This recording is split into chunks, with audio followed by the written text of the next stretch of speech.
gentlemen, the President of the United States.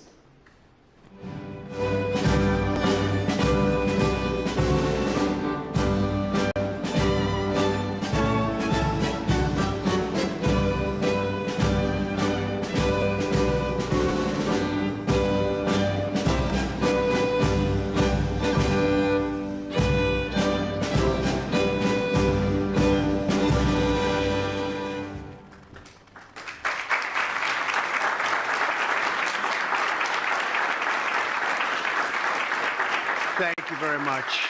Please, thank you very much. Before we begin, I want to provide a brief report on the unprecedented success our country has been witnessing in recent weeks. Since even before the election, we've been making extraordinary progress. The American people gave us a clear mandate to save our country, and we won all 7 swing states by large margins, historic. Very importantly, we won the popular vote by millions and millions of votes. Also, all 50 states, as you know, shifted toward the Republican Party, and that's never happened before. All 50, every single one of them. In our first week in office, we set records, taking over 350 executive actions. That's not been done before. And it has reportedly been the single most effective opening week of any presidency in history. And we want to keep it that way. We want to keep it going.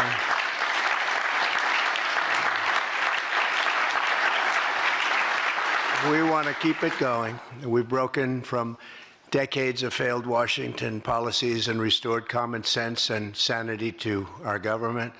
We've unleashed American energy, and we've already achieved record low illegal immigration. As you see, there's nobody trying to get in. And that's what we've been waiting for a long time, and gotten woke ideologies out of our government and out of our military.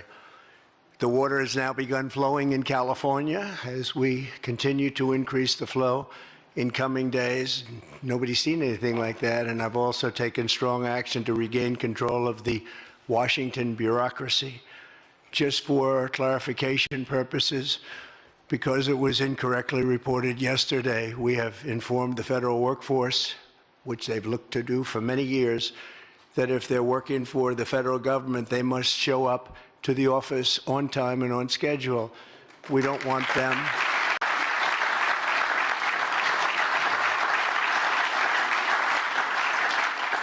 them to work from home because, as everyone knows, most of the time they're not working, they're not very productive.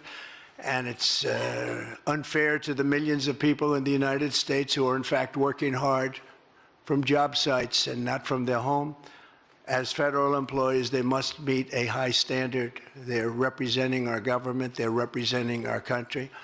If they don't agree by February 6th to show up back to work in their office, they will be terminated, and we will therefore be downscaling our government, which is something that the last 10 presidents have tried very hard to do but failed. Most of the people we're talking about have not been going to their federal offices in many, many years, from even before COVID. But they have nevertheless been paid. Some have worked, some haven't worked, and most of the studies say that some have just gone through the motions. We may ask these people to prove that they didn't have another job during their so-called employment with the United States of America, because if they did, that would be unlawful. As you understand, a lot of people are getting paychecks, but they're actually working other jobs, so they'll have to prove that to us, that they weren't. In any event, we're requiring them to show up to work or be terminated. We think a very substantial number of people will not show up to work, and therefore our government will get smaller and more efficient, and that's what we've been looking to do for many, many decades, frankly.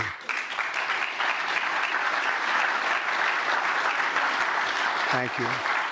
In addition, there was a short-term pause or funding freeze on certain discretionary spending payments, such as government grants, only for us to quickly look at the scams, dishonesty, waste, and abuse that's taken place in our government for too long. As was explicitly stated, this in no way affected Social Security, Medicare, Medicaid, or other entitlements that Americans depend on. I've made abundantly clear from the very first day that I ran from office, that was a long time ago now, that's 2015. If you think about it, I announced in 2015 and we won in 2016. We did very well in 2020, but we did really well just recently.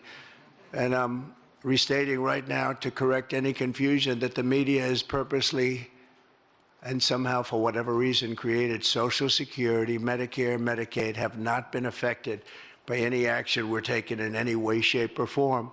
We are merely looking at parts of the big bureaucracy where there has been tremendous waste and fraud and abuse. In that process, we identified and stopped $50 million being sent to Gaza to buy condoms for Hamas. 50 million.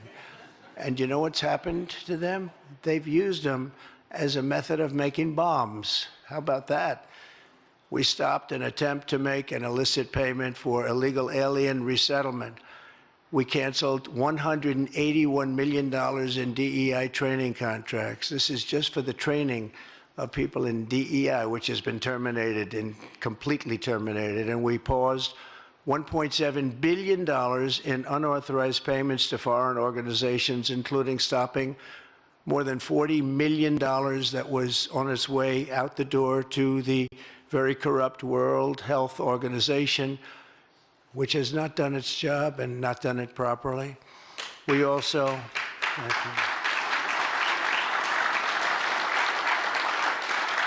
We also blocked $45 million for diversity scholarships in Burma. 45, that's a lot of money for diversity scholarships in Burma. You can imagine where that money went. These were the types of payments, and many others. I could stand here all day and tell you things that we found, and we have to find them quickly because we want the money to flow to proper places. But these were the payments and types of payments affected by the temporary freeze, and the American people strongly support these efforts. I talked about it during the campaign, and they voted for us in record numbers. Every single day, we're now putting America first and fighting to get the most out of every single tax dollar for our great citizens. We've gathered this afternoon to take another historic action, however.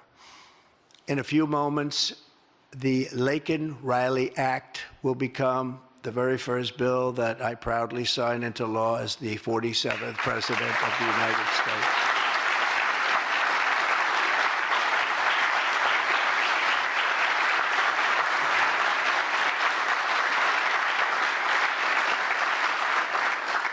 Laken was a brilliant and beautiful 22-year-old nursing student from Georgia, the best in her class. She was always the best. They would say, Laken, how do you do this? And what do you do? They were always asking her questions. She was respected by everybody, even her teachers. They respected her so much. From the time she was in first grade, Laken knew she wanted to spend her time caring for others. That's what she did.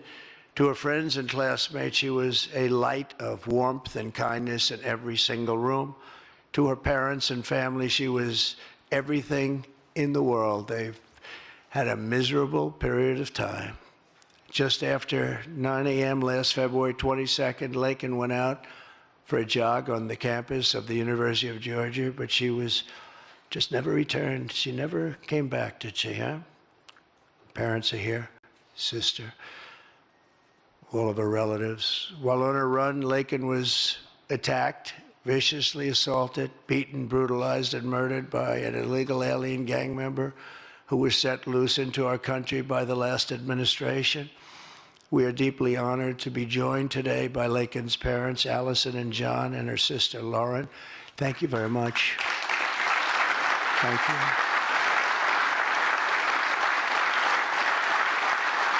So sad. We were together right after that happened, and it's a tremendous tribute to your daughter, what's taking place today. That's all I can say, but it's so sad we have to be doing it at all. Thank you very much for being here.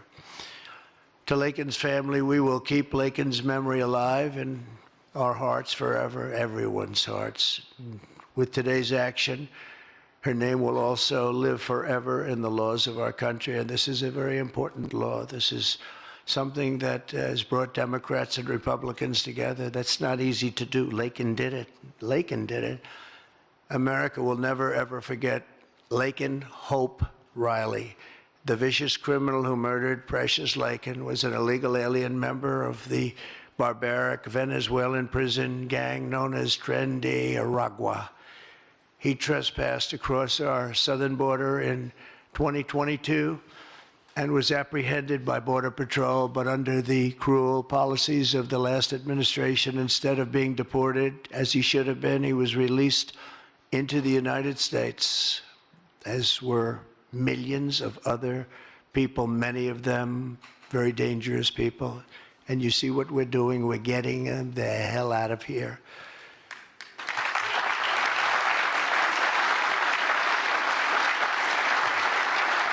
He was soon arrested again in New York City on charges of endangering a child, but because of New York City's deadly sanctuary policies, as we have in California and many other places, which we're going to end them, he was released again to reoffend.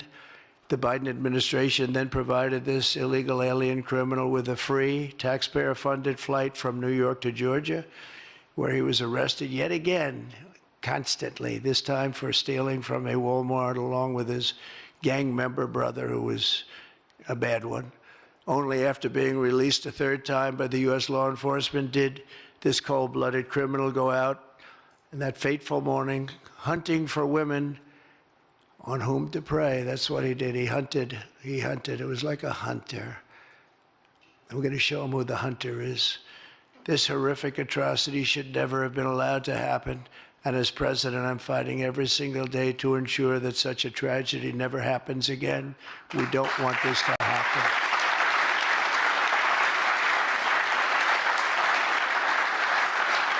And under the law, thank you. Under the law I'm signing today, the Department of Homeland Security will be required to detain all illegal aliens who have been arrested for theft, burglary, larceny, shoplifting, assaulting a police officer, murder, or any crime that results in death or serious injury. In addition, for the first time ever, this act gives state governments the ability to sue the federal government for immediate injunctive relief if any future administration ever again refuses to enforce the immigration laws of the United States, like happened for 4 long years.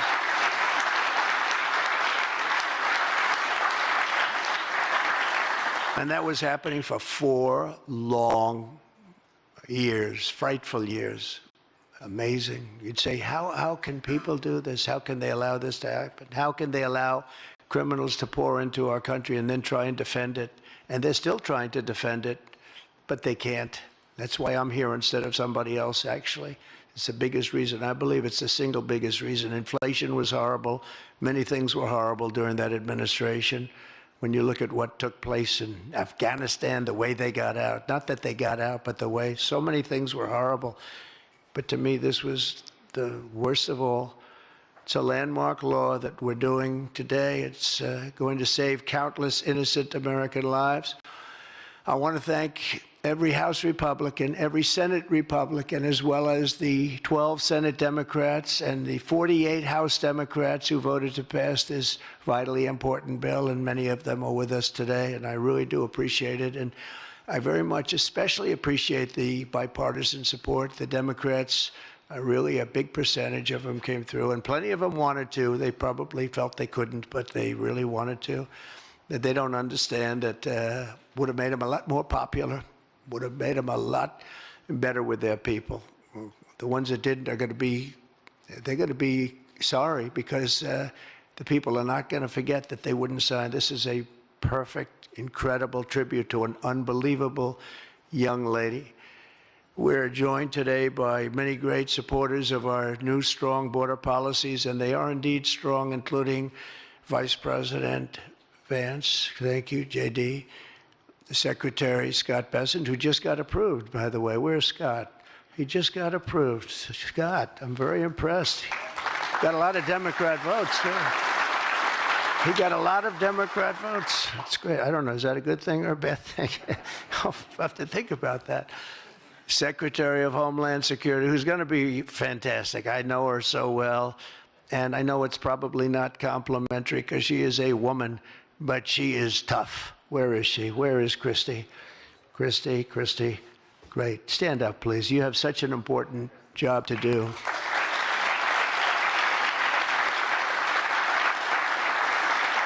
Really great. Thank you very much. And don't let that look fool you. That look is, she's tough, and she cannot stand what she's having to sit here and even listen to this today. Another one who's done a job like nobody that I've seen in a long time, Tom Homan. He's my friend, but he is something special. He's something special. Great. And Tom and Christy, the numbers are unbelievable. What's happened? It's like just shut down. Nobody thought that was even possible. It's just shut down. They showed an area that a year ago had thousands and thousands of people rushing into our country. And today there was nobody there. It was like a beautiful sight. And also Senate Majority Whip John Barrasso. Great guy. Great guy. Thank you, John. And I also want to thank the bill sponsors, Senator Katie Britt. Katie, thank you, Katie. And Congressman Mike Collins. And Mike, you were fantastic from Georgia. He took this, he loves his state, and he took this very personally. So it's, thank you very much, Mike. As well as Senate Judiciary Committee Chairman Chuck Grassley. Chuck is here someplace. Chuck, thank you very much.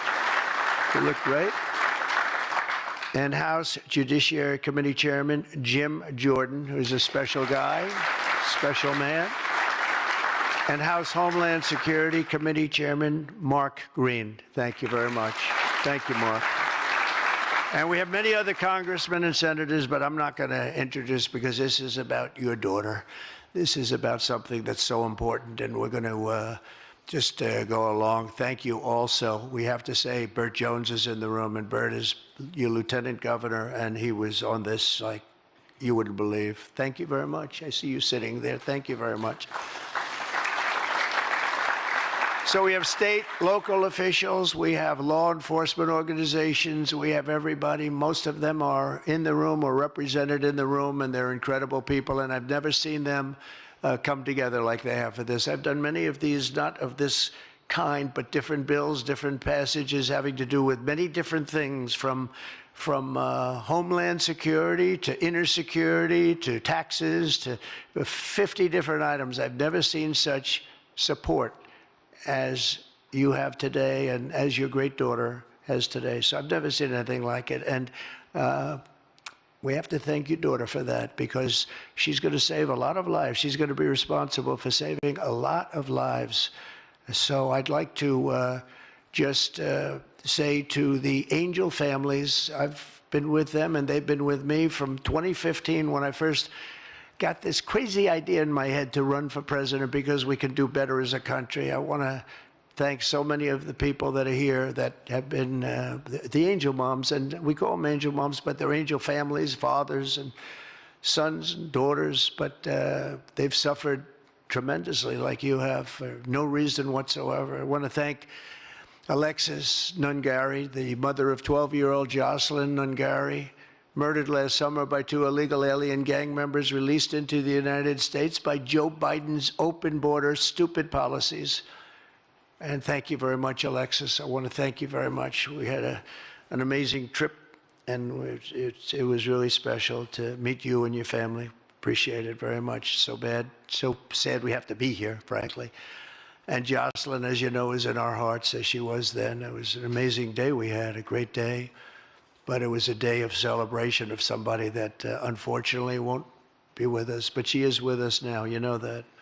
Here also is Patty Morin, the mother of Rachel Morin, killed 2 years ago by an illegal alien who was let into our country by the last administration's ridiculous, weak policies. Open border, can you imagine? When I heard open border, I said, oh, that's terrible. They're going to release their prisons all over the world. They're going to release their prisons into our country. That's exactly what happened. Patty is joined by Rachel's brother, Michael, Rachel's daughter, Clementine, and sister-in-law, Shannon. Thank you all for being here. We appreciate it very much. Thank you very much. Thank you. With us as well is the loving family of Kayla Hamilton, a 20-year-old girl murdered in July 2022 by the MS-13 illegal alien gang member who is violent, vicious, and they knew it, and they didn't do anything about it. And I want to thank you to Kayla's mother, Tammy, and her grandmother, Kathy, and her stepfather, Jeremiah, very much. And finally, I want to thank others who have also suffered this horrible scourge that goes on with young people being killed, and other people too, but young people, largely young people being killed. Thank you to Scott Root, the father of Sarah Root, killed at 21 years of age. Think of that, 21, by an illegal alien. Shouldn't have been in our country, would have never been in our country if we were here. What a sad thing. To each of these angel families, we love you and we stand in awe of your courage and your strength. It's the toughest thing anybody has to go through. Many of the angel families here today were betrayed by the last administration, and with its heartless and foolish and really very, very arrogant and very, very dumb policies. Policies that aren't even believable when you talk about common sense. I say we're the party of common sense, but the Democrats also, they have plenty of common sense, and that's why so many are here today and so many supported what we're doing. The very government that was supposed to protect their daughters instead opened our borders and transported the world's most dangerous criminals straight into their communities. They came from prisons and jails and insane asylums and mental institutions from all over the world, not just South America. People think South America. They come from all over the world. They come from every continent. And they came here by plane, and they were loaded onto buses, and they were driven right up to our border, and they drove right through the border, and nobody even said a word to them. And in those buses and those cars and those trucks were some of the meanest criminals anywhere in the world. As of last September, 425,000 illegal alien criminals were roaming free, including 13,099 convicted illegal alien murderers, of which about almost 50% killed more than one person, and they were roaming all over the country in our farms, in our cities. Under the Trump administration, we're moving with urgency and speed to get these vicious and violent criminals the hell out of our country and to restore law and order to our suburbs, our cities, and our towns. And we're going to do it with Tom and with Christy and with all of the people that are working so hard on this. This week, compared to a comparable time a year ago, think of this, the number of illegal border crossers has already fallen by more than 100%. And because the election was coming, they started getting a little bit tougher on the border. They tried to follow our policies, and they did much better, but it still was horrible. The numbers were still horrible, so that's 100% over those. They only did it because of the election, so they knew what they were doing was wrong. And those who do cross the border, and you're seeing that every time, all you have to do is turn on your television set or pick up a newspaper, or read any form of new media, because we have a lot of new media today, fortunately, that's letting the word get out. But they're watching these people be captured and removed from our country. ICE arrests have risen by 15 times in just a short period. And over the past 8 days, the heroes of ICE and Border Patrol, we can never forget Border Patrol. Those people, I've gotten to know so many of them. Our border czar, as you remember, never went to the border and never made a phone call. She was the border czar. She never made one phone call. They went to the heads of the border. They went to the heads of ICE. Did you ever get a call? No. And she admitted she never made one call, but she was the border czar. And that's exactly what our border was all about. The heroes of ICE have arrested thousands and thousands of illegal alien criminals, including hundreds of gang members, traffickers, child predators, terrorists, and murderers. For the first time in history, we're loading dangerous and illegal aliens into military aircraft and flying them back to the places from which they came. You probably read about Colombia 2 days ago. They said, no, we're not taking them. I said, we're going to take them. You're going to take them. You're going to like it, too. You're going to take them.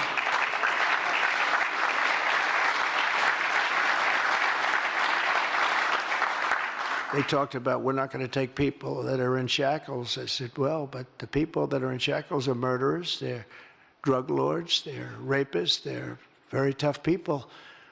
They make our criminals look like very nice people. That's about the only thing that comes out of this. And I say, could you imagine you're a pilot on the plane and you have your co-pilot and you're sitting there and you have 150 people, no shackles, and they like to murder people? This is not a good, this would not be a good flight. So actually, Colombia apologized to us profusely within an hour based on something I said, meaning you're going to pay tariffs like nobody's ever paid tariffs before, but they actually wanted to terminate his position. They're essentially Congress met, and they were very angry with them. But they actually said they were going to send the presidential plane to pick up these criminals and to bring them because they didn't want to inconvenience us or have us do a second flight, and that's what they did. And I appreciate it. And I do appreciate the people of Colombia are wonderful people, and the representatives really acted well, and I appreciated they took back that tough talk. But, you know, we may have tough talk from others, but it's not going to mean anything. They're going to all take them back, and they're going to like it, too. They're going to like it. They're going to take it back, and they're going to like it. Today, I'm also signing an executive order to instruct the Departments of Defense and Homeland Security to begin preparing the 30,000-person migrant facility at Guantanamo Bay. Most people don't even know about it. We have 30,000 beds in Guantanamo to detain the worst criminal illegal aliens threatening the American people. Some of them are so bad we don't even trust the countries to hold them because we don't want them coming back, so we're going to send them out to Guantanamo. This will double our capacity immediately, right? And tough. That's a tough place to get out of. Today's signings bring us one step closer to eradicating the scourge of migrant crime in our communities once and for all. And it was just it's just an unforced error that we even have to be doing this. Now we need Congress to provide full funding for the complete and total restoration of our sovereign borders, as well as financial support to remove record numbers of illegal aliens. And these are illegal alien killers, criminals at levels that nobody's ever seen before. And you would have known that, and you were there when I said it. I said everybody that's bad is going to be thrown. If you look at Venezuela, Venezuela's crime is down 77% because they've taken their gang members, their prisoners, their drug dealers, their drug lords. They've shipped them all into the United States. Many other countries, their crime is way down, and our crime is not doing well. But we're going to have it do really well very soon, and we're shipping all these people back where they came from.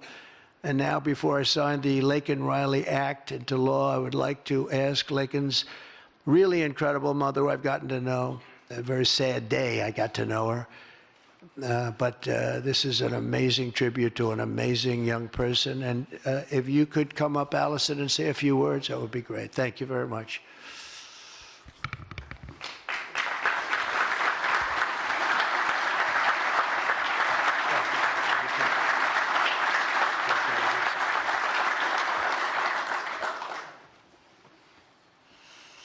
Thank you, President Trump.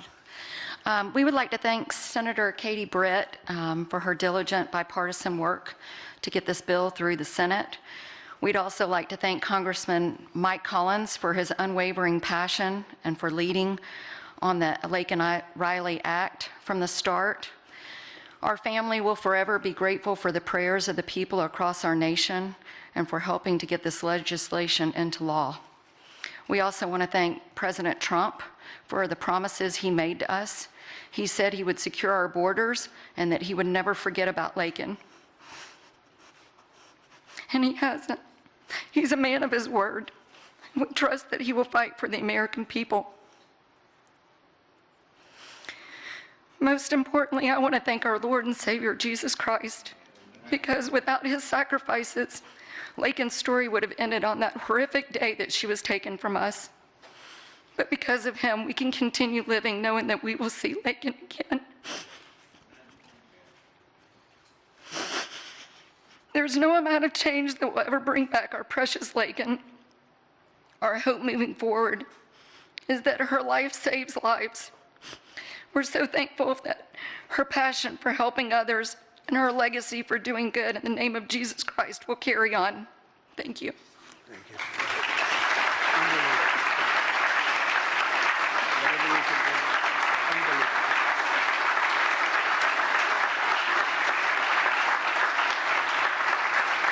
Come on, why don't you stand right behind me? Stand right over here.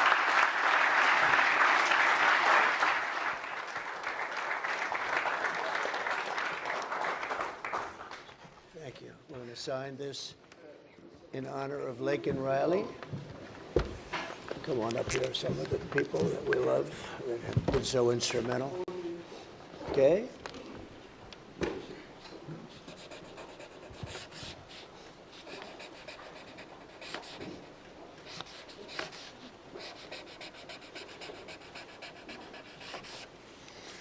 Okay.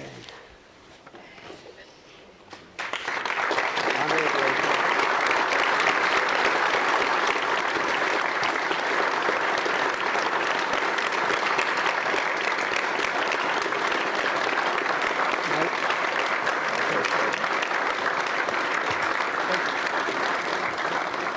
Thank you, everybody. Mr. President, government funding, can you take a quick question on government funding, the pause? I don't think this is appropriate time, really. I respect that, but I don't think it's appropriate. I can just tell you government is doing very well, and we're cutting way back, but this is not the appropriate time. Thank you.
Хотите участвовать в борьбе за свободу слова и гражданские права?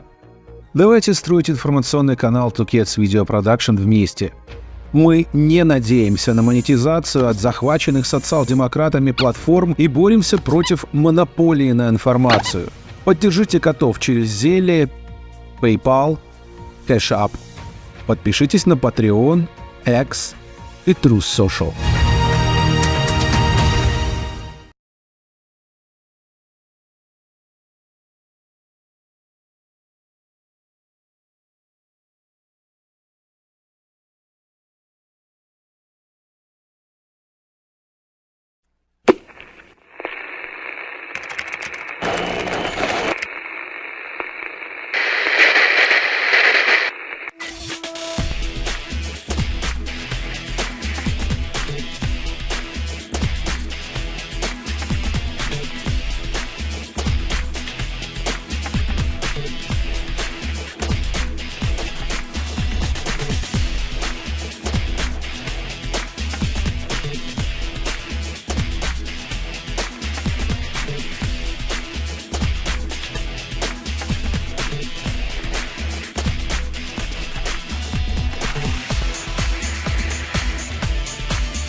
seems to have stabilized.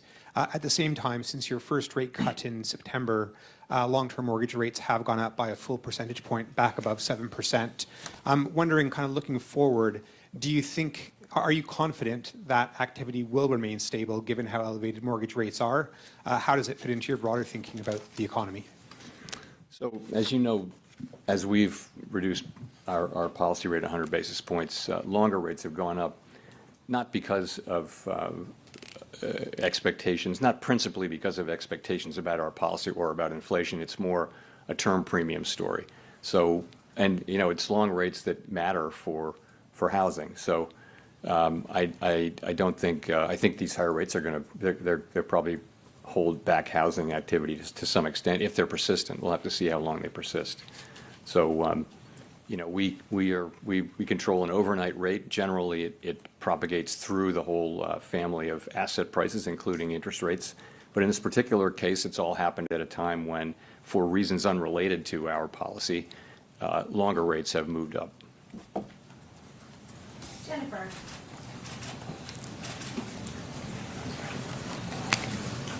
Thank you, Chair Powell. Jennifer Schonberger with Yahoo Finance. You said you want to see further progress on inflation. Given that households appear to be unhappy with the elevated level of prices, do you believe the committee should wait until inflation has fallen back to target to cut rates again? No, I wouldn't say that.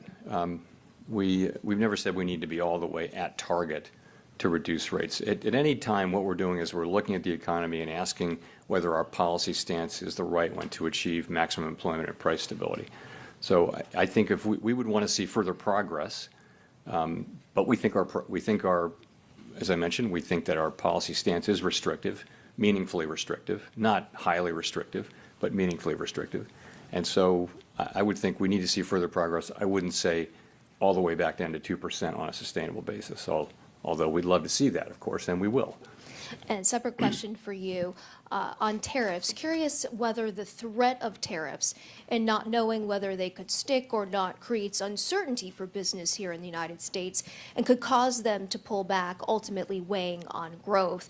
Does the threat of tariffs cause you to ponder your growth forecast? You know, I want to avoid commenting even indirectly on the conduct of tariffs. You know, it's not our job, and it's not our job to comment on the moves that people make. So I wouldn't want to criticize anything that's happening or really comment on it one way or another, praise it for that matter. It's just not our job. I do think that, you know, we found in 2018 there was a lot of work done on trade policy uncertainty. Trade policy uncertainty, if it's large and persistent, can start to matter for businesses making investment decisions and things like that. That's not something I'm observing today. It's very early days for this, but I think that did matter in 2018-19, and it's one of many things we'll be watching. Matt Egan. Thank you, Chair Powell. Matt Egan from CNN. Following up on Courtney's question from earlier about the stock market, how concerned are you, if at all, about potential asset bubble brewing in financial markets?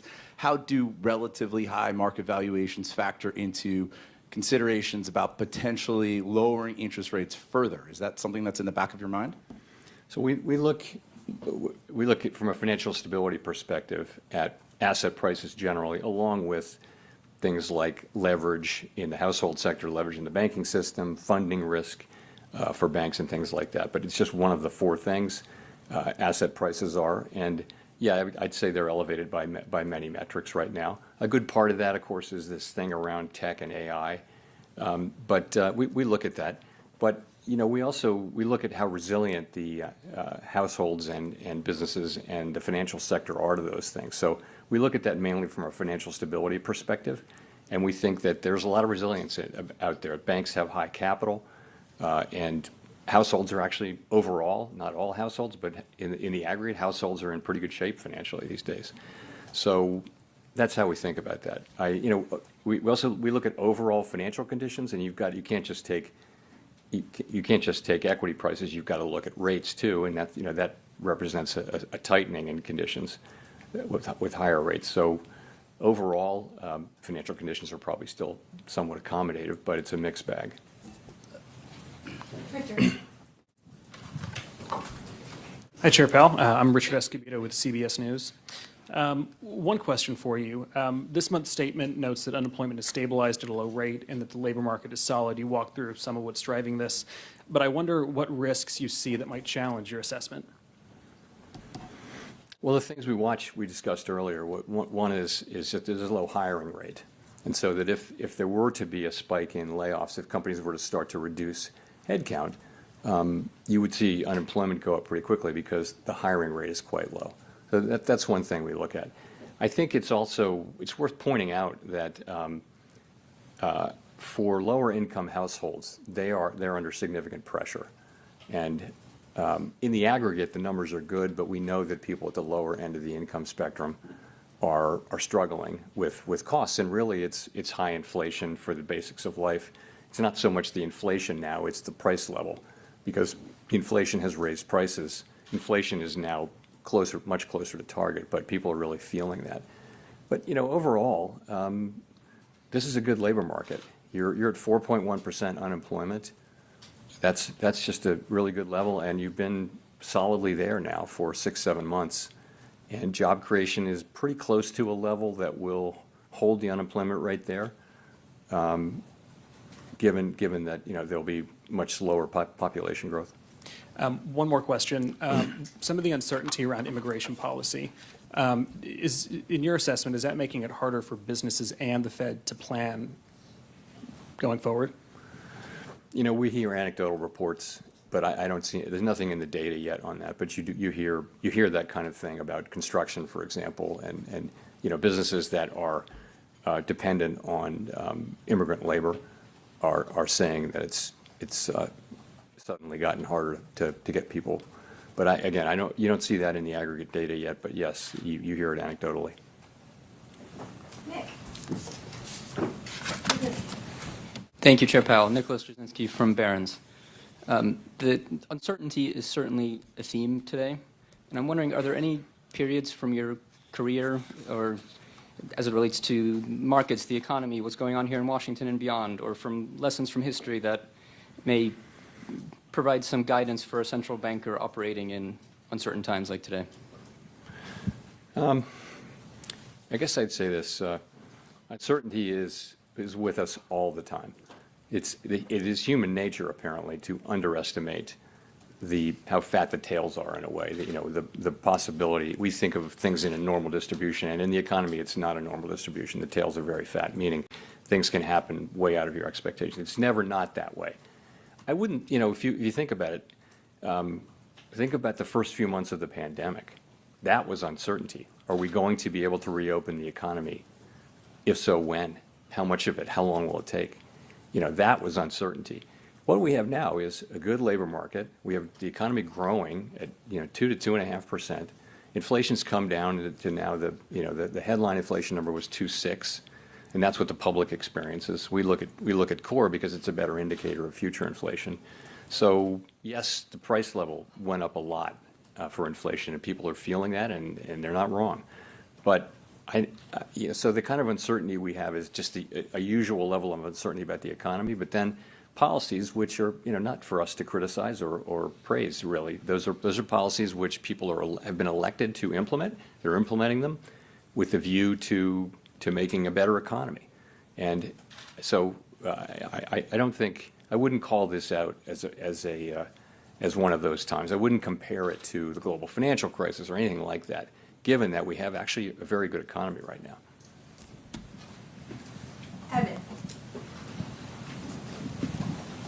Evan Reiser with Market News International.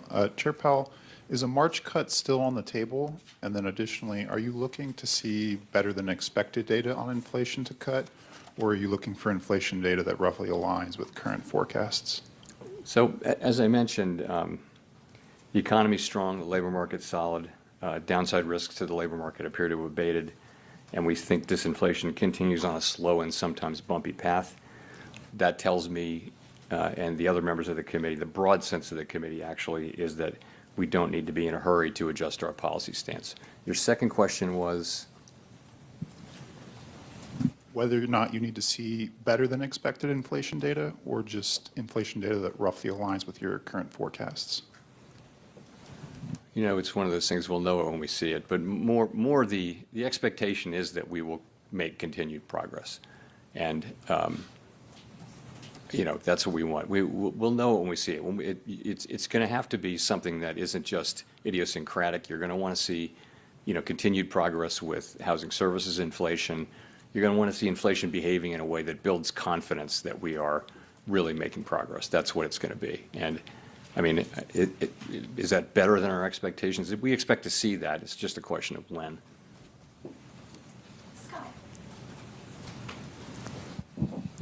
Hi, Chair Powell. Scott Horsley from NPR. In your 5-year review, you said the 2% inflation target won't be on the table. Can you talk a little bit about why? Is that because you think that's the right target, or is it because you don't want to move the goalpost mid-game, or what's behind that? I think that goal has served us well over a long period of time. It's also the sort of global standard. I think that if a central bank wanted to look at changing that, you wouldn't do it at a time when you're not meeting it anyway. I would not look at changing it anyway, but I certainly wouldn't look at it at a time when you're not meeting it. I mean, there's just no interest at all in changing it. If I'm being at all unclear, we're not going to change the inflation goal anytime soon. And 5 years ago, if I can paraphrase what y'all decided, it was you're going to not raise interest rates preemptively to head off inflation until you see sort of the whites of the eyes of inflation, because the solid labor market was so beneficial. Have the last few years changed your thinking about that? So what we really said was that we wouldn't look at a strong labor market and raise rates unless we saw some evidence of inflation. So the thought was that we'd seen really low levels of of unemployment with no sign of inflation. So why would you preemptively want to put people out of work in the absence of any kind of any evidence that suggested that this was not a sustainable level?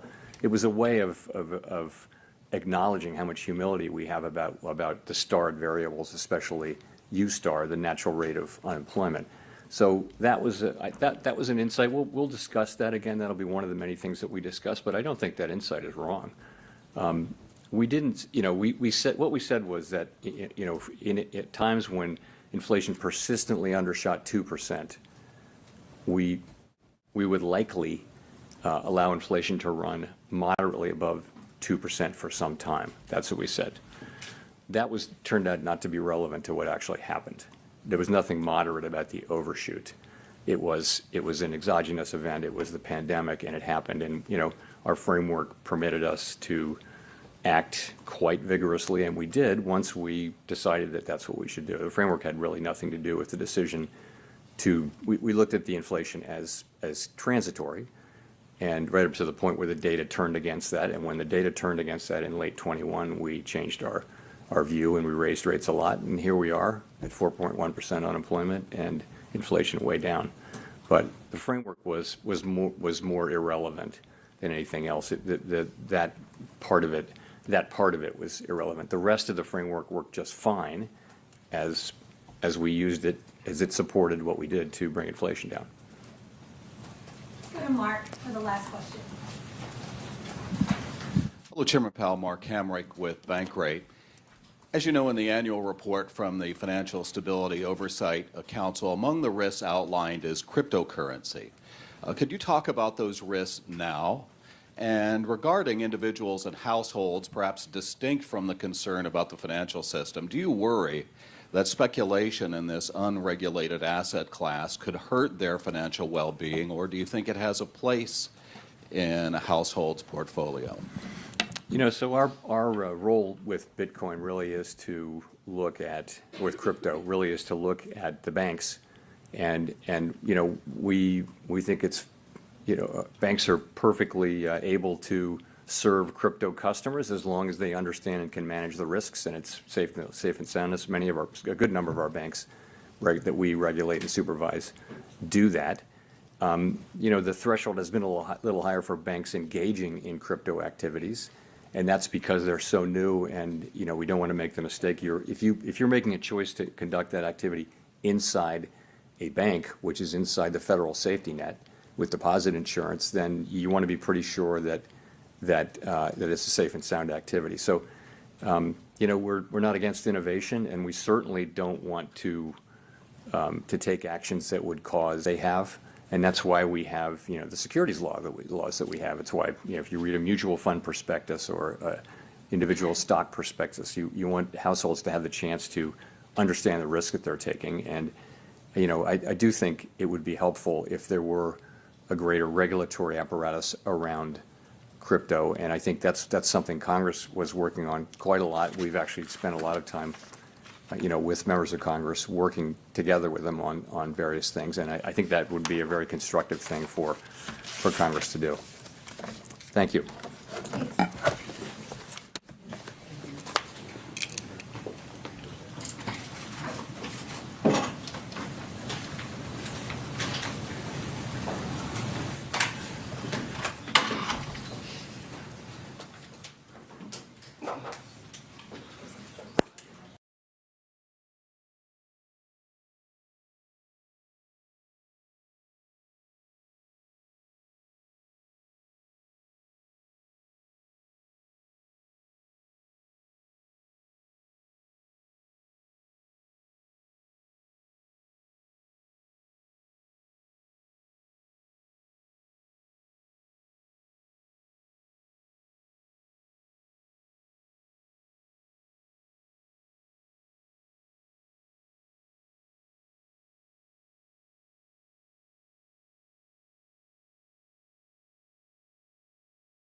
taking the under.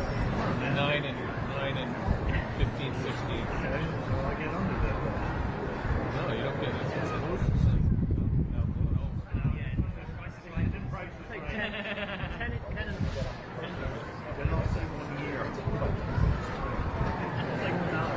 Time served. Time served.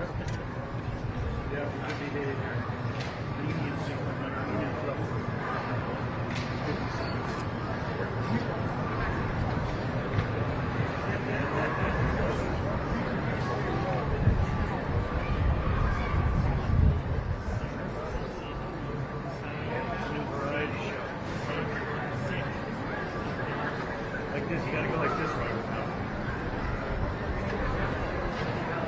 A couple of phones. And then your phone on the lawyer. Right next to you? Like that. Right here. Yeah. I wouldn't have found you like that. But I wasn't in front of your lens. Somebody was. No, I wasn't. Oh, I saw that up there. Right. You should have probably could see your lens with.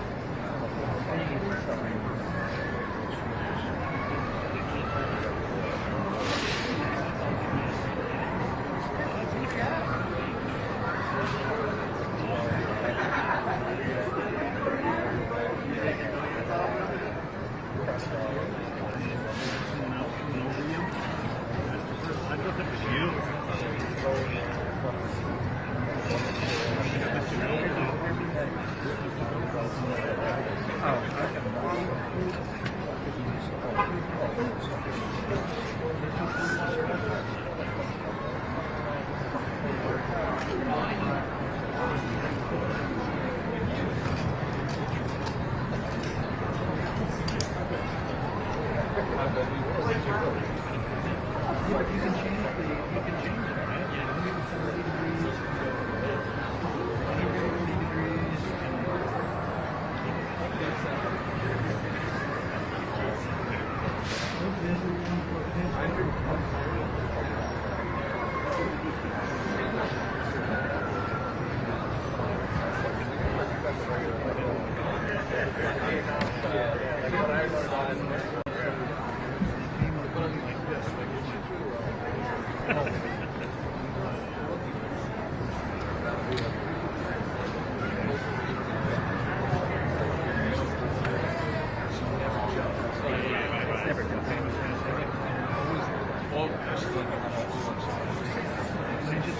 we can always work it out,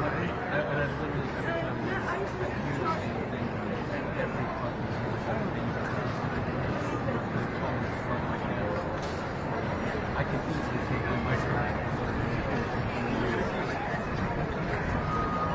Yeah, and I did it.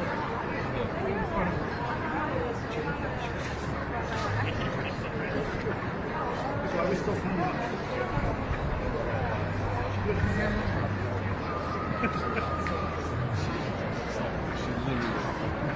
Right my lens. Like this, I'm like, right nothing. I took my mic and I picked up, because I was already, my shot was already ruined. So I put it in front of her.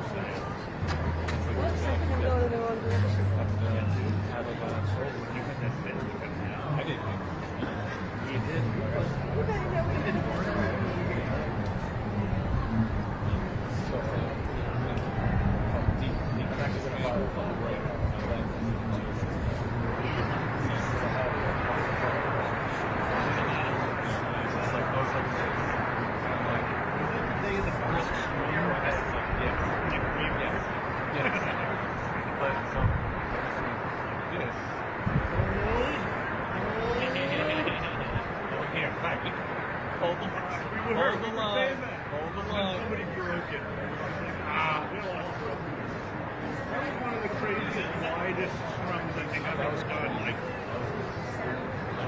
You had like a football field too.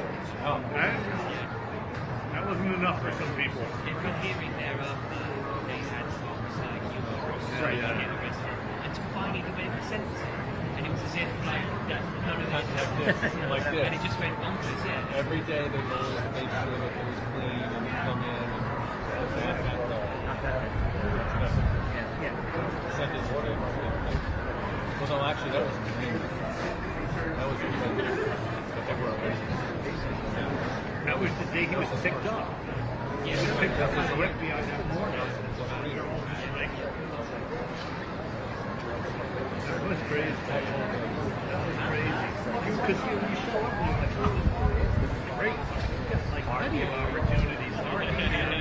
We get all lenses.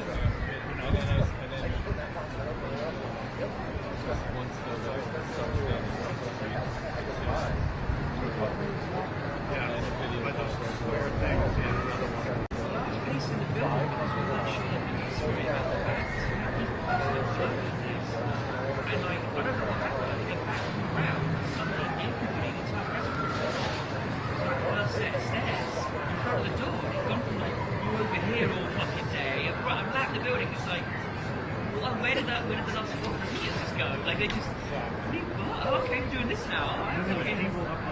Yeah, I was on the wall. I first got in there and I shot it with a handheld, like this for a while, and then I'm like, hopped on the wall. Like I ran down, hopped on the wall, shot the whole scrum come by me nicely.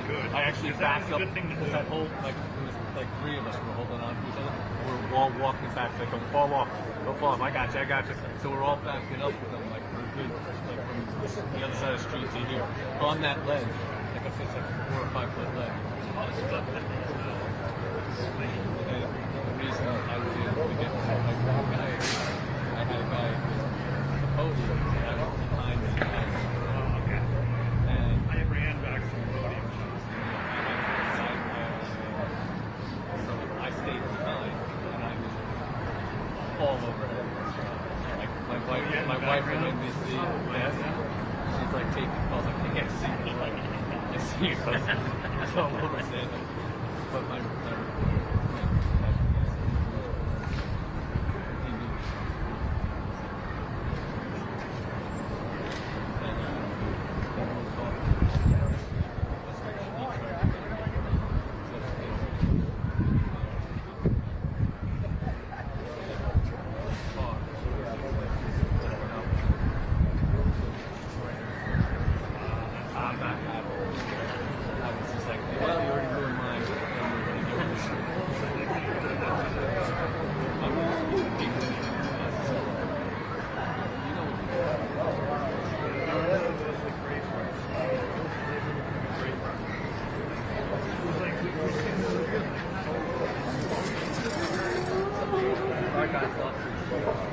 Oh, yeah?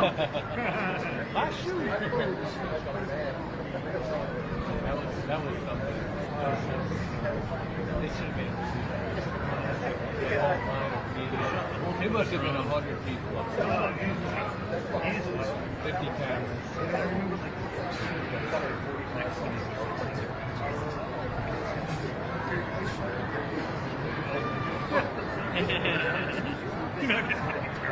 So then it gets to like the third set of steps. It's like 4 sets. You got like this second. Yeah, right. I was like, and he was like jammed up. All the metals.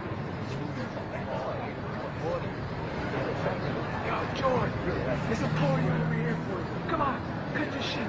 And then all of a sudden everybody just stopped. And then it's like, we needed that. I've been hearing that often.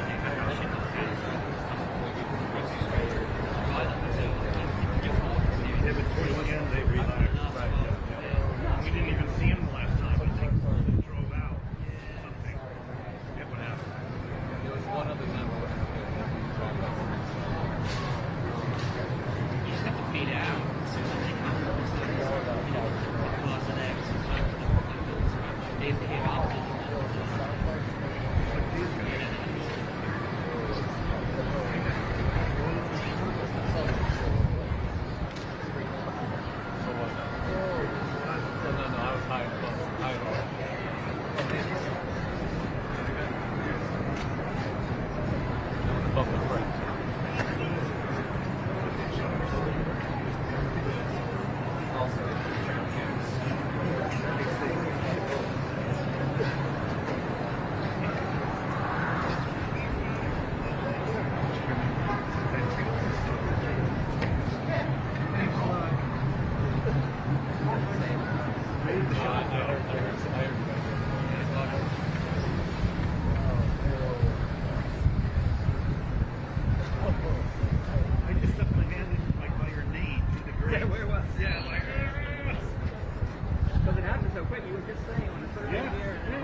Wow.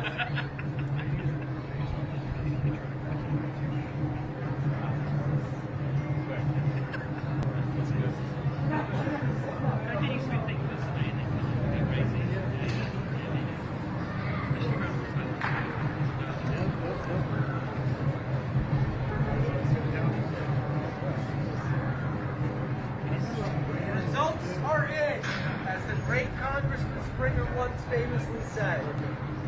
Yeah, we're not gonna go. That's all. Hello, good afternoon. My name is Daniel Reeses, and I'm delighted to report that justice has finally been served. As I started by saying that a congressman in our country once famously said, the results are in the form of entertainment. Judge Sidney Stein, as well as the jurors, have spoken, and Senator Bob Menendez was sentenced to 11 years.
And Senator Bob Menendez was sentenced to 11 years for the crimes that he had committed. During the sentencing, Mr. Menendez had a chance to speak, and he spoke for 20 minutes. At no point did he one time have any form of remorse. At no time did he apologize for his actions. And for 20 minutes, along with another hour of his lawyer, the audience had to listen to a soapbox grandstand of a man who did nothing more than collect a massive pay salary to only end a 50-year career mired in disgusting fraud. And justice has finally been served. I am here on behalf of every victim, and I am telling you that as a citizen of New Jersey, I am thankful for the prosecutor, the judge, and every single brave person that took the time to put their careers on the line and finally serve justice for the American people. 11 years might seem like a very harsh sentence for anyone who has never been to an actual prison. But for what Senator Menendez has done and his destruction, his complete destruction of the faith of the modern political process, he deserves his sentence. Have a good day. I'm sorry. I apologize. Anybody have any questions? My name is Daniel Reeses. I represent every victim, every citizen that has ever supported the New Jersey government. I stand and I will continue to stand up against corruption. It was my court order that started the investigation into Fred Davies and bank fraud, which then created a ripple effect that opened the door to Pandora's box. And that door cannot be closed. We as citizens owe it to each other to investigate politicians who line their pockets while standing and pretending that they weren't lawyers. Senator Bob Menendez is not an immigrant. He's the son of an immigrant. The facts of this case have been morphed for the American public to somehow actually care slightly about a man who's abused his powers. If no one has any questions, have a great day. I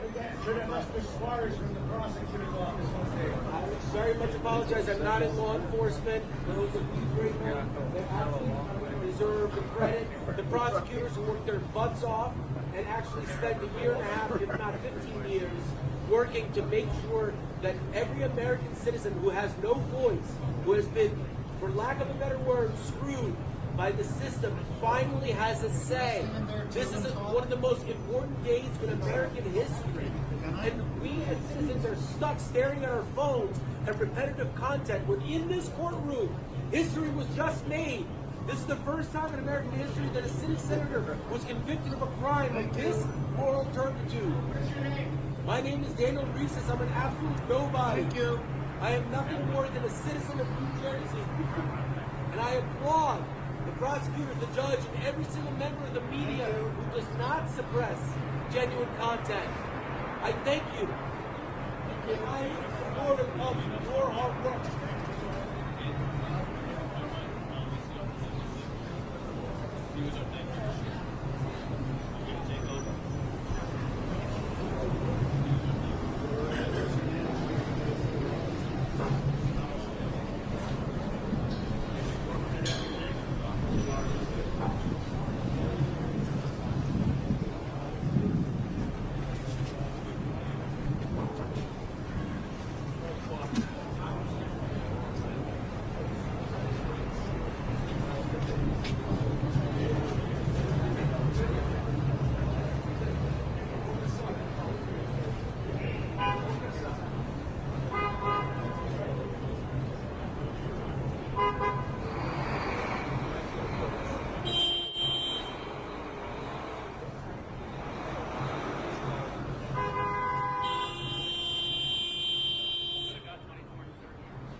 Oh, right on. I grew up with the gift. My buddy's got a house in Beacon. Yep. Now we're back close to her camp. I ran hard in Nashville. Yeah. Hard as I could. Yeah.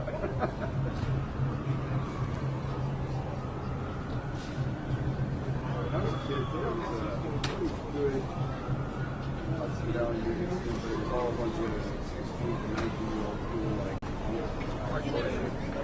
yeah, exactly. Oh, yeah, right. But the main hub that we just all play at, we started and tried out now. It's still for sale, but I feel like 50 cents. Yeah, I don't think so.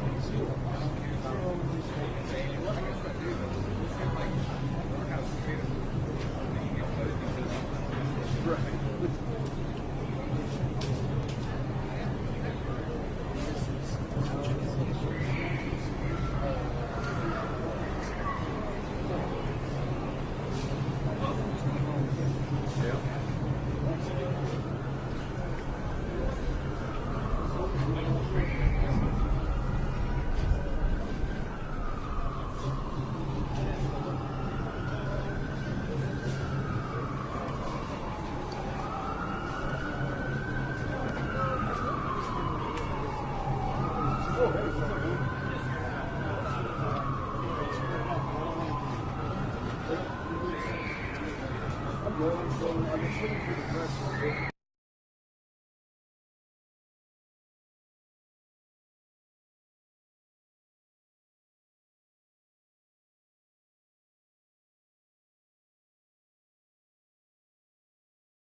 Secretary, now who would run a facility like that? He's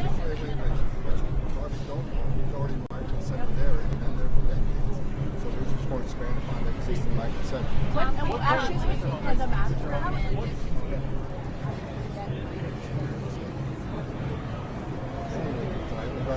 Postcard, they encounter people in maritime, they can take them straight to Guantanamo Bay. The worst of the worst, the civilian public safety goods, we can fly them, We're doing it. We're already doing it. We've got more. We're building it out. What is the Mr. Holman, what kind of, Secretary, now what kind of civilian oversight would there be? Yeah. The current civilian oversight that we have in our federal government today. We had an election in November that clearly said the American people don't want these criminals and dangerous individuals on our streets anymore. We're taking care of it at the I think they said they wanted, did they say they wanted to base I have the neighbors or family members who are undocumented who are illegal. Listen, the law applies to everybody. It applies to American citizens. It applies to people who come into this country illegally. You will be held accountable for breaking our laws.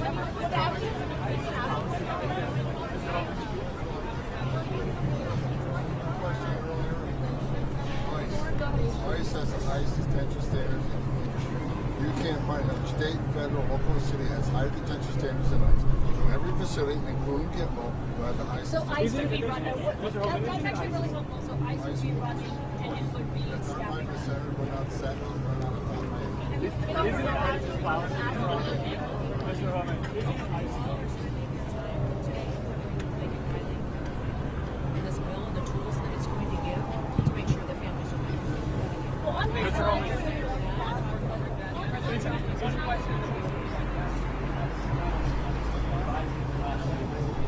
The bill or the working on that with reconciliation and appropriators and else. I do think Mr.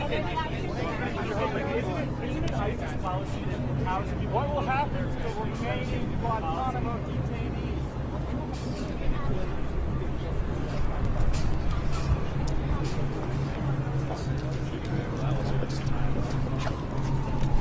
We gotta coordinate, guys.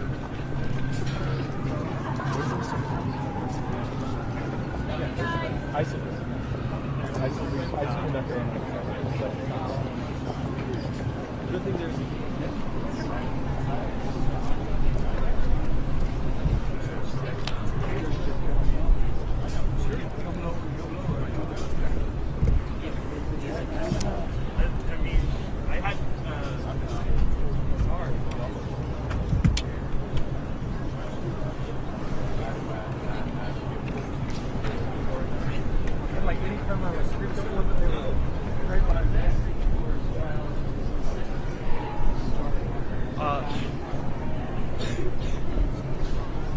just leave it on the ground?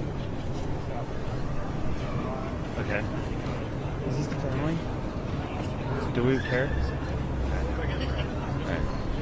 They shot him? I got them.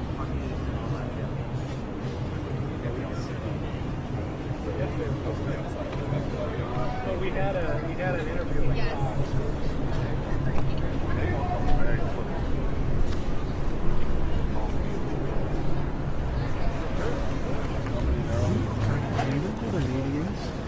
I assume she's one of the family members.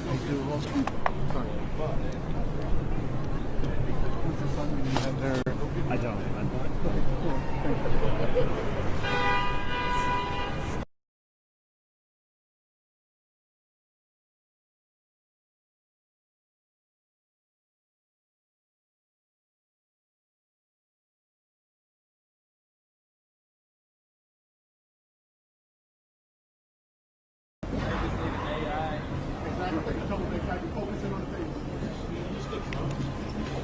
Getting there. We'll be there soon.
Place or whatever through the Secret Service gate. Is it back where we were? Yeah.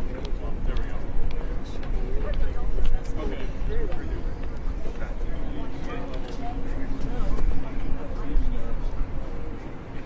added to the overall. That's what he was That's saying. what I just said. I'm not gonna lie. Hey, we think like politicians here, don't we? That's right. Yeah, we'll wait and see where their funds. I don't know where everyone else is.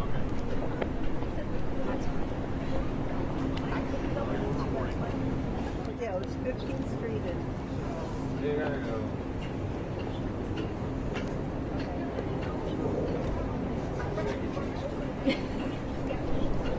None of us can get where we need to go. What? I said none of us can get where we need to go. We're all working on it. Passes are not. It's like day 3, so no one has like the right thing. Yeah. It's all- No one knows what they're going Do you need the help of a real tall guy that can come Yeah. along and switch? He's gonna want to trip it over. Yeah. You weren't supposed to tell her. No. You just get us there. Yeah. You weren't supposed to tell her. I'm sorry. I gotta get her to do work. Oh man. Where y'all from?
Yes. Hey,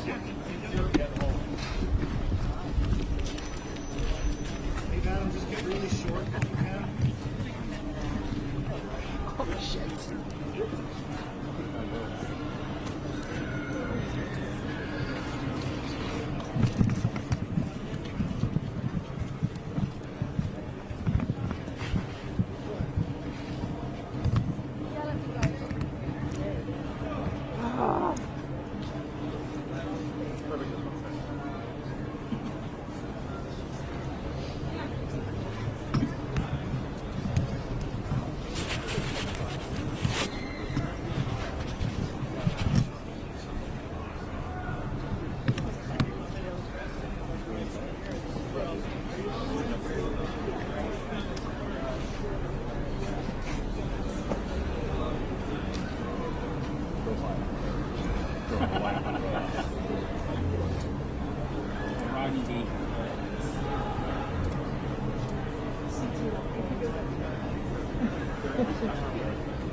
Oh yeah, that's right. Is that not you? I think that was one day old. You know, but I didn't actually. That's right. Oh, so it's like you can only be here and it would be a long deal. And you promised us.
Which way is it? Right, on the right side, our right.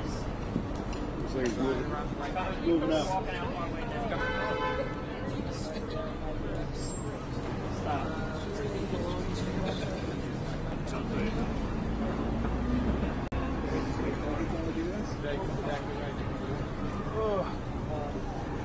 can you move that door a little bit?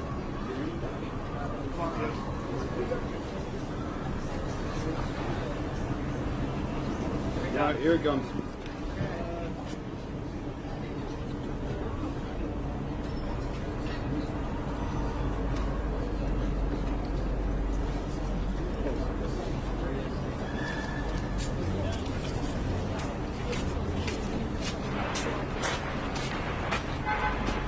Good afternoon.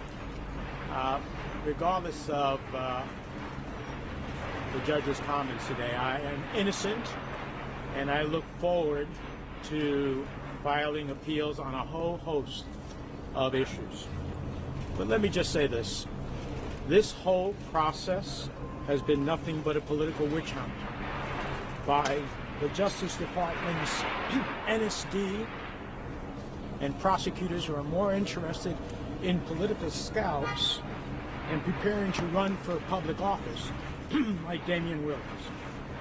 Only in the Southern District of New York could prosecutors send the jury illegal evidence that violates the judge's order and the Constitution's speech and debate clause,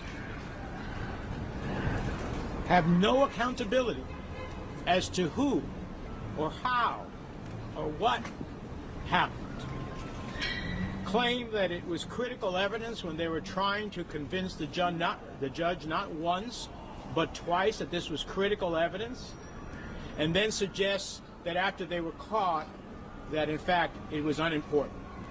That's outrageous, outrageous, and unbelievable. Only in the SDNY could you embrace an FBI agent who was caught lying on the stand in order to make their case. Only in the Southern District of New York would prosecutors allow a witness to walk away from over 10 criminal charges, including defrauding the United States government, so that they can get him to lie on the stand. Welcome to the Southern District of New York, the Wild West of political prosecutions. President Trump is right.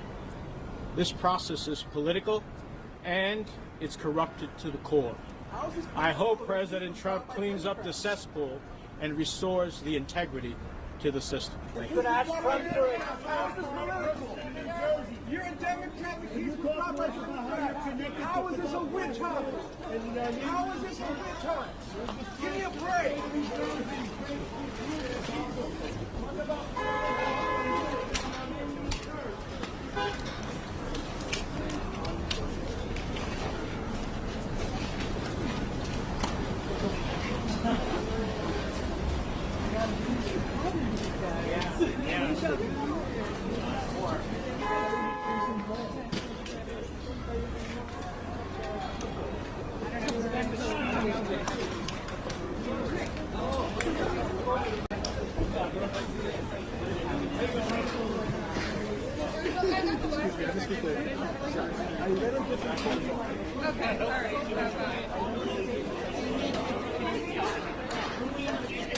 Oye, ya habló Bob Menéndez, comparó con...